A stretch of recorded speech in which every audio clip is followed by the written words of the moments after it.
Let's start by talking about the kind of work that Eleanor did in the 1920s, where clearly she earned a reputation for working in many different spheres. Can you talk about those spheres? Well, even before the 1920s, I'd like to go all the way back to 1903, when she starts to work at the University Settlement House. She's inspired by Lillian Wald and Jane Addams. They are her mentors, and the idea that you can do good work at a settlement house, and she teaches fancy dancing and calisthenics on the Lower East Side, and she brings her beau, FDR, to the Lower East Side to see the children and to visit them at home in the tenements. And Franklin is devastated. He's never seen such poverty, and he's never seen such overcrowding, and he's never seen housing in the kind of disrepair the tenements were indeed in, with all these children and all these families living together. And we have this word boarders, which were boards in people's kitchens and living rooms where people lived, slept on boards. But she does fancy dancing and calisthenics and is a great teacher. And Lillian Wald is her lifelong mentor.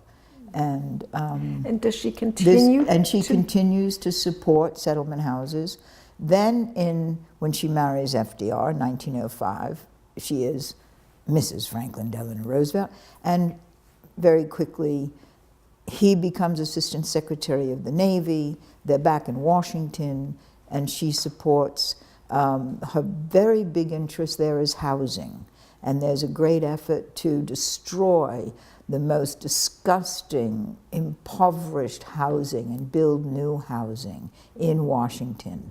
And Eleanor Roosevelt, that's her very first really public activity to get rid of this wretched housing and provide decent housing for poor people in Washington. At this time, she gets all involved with Esther Lape, who is her mentor, and who is running something called the American Foundation. And in the 1920s, Esther Lape and Elizabeth Reed, who's Esther Lape's partner, run this American Foundation, and they get a grant from Edward Bok to have a competition for a lot of money, the Bok Peace Prize, it's called, and they're giving money who will have the best idea to keep the peace for the future. And Eleanor Roosevelt, Narcissa Vanderlip, and Esther Lape are the leaders of this Bok Peace Prize. And they give it to the man who says the World Court and the League of Nations is the answer the United States must join, and that becomes her great work.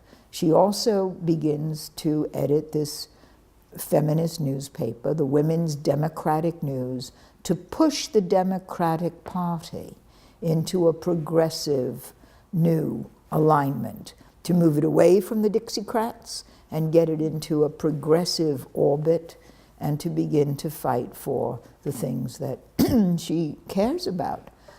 Decent housing, health care. And this is while her husband is governor of New York, or even before?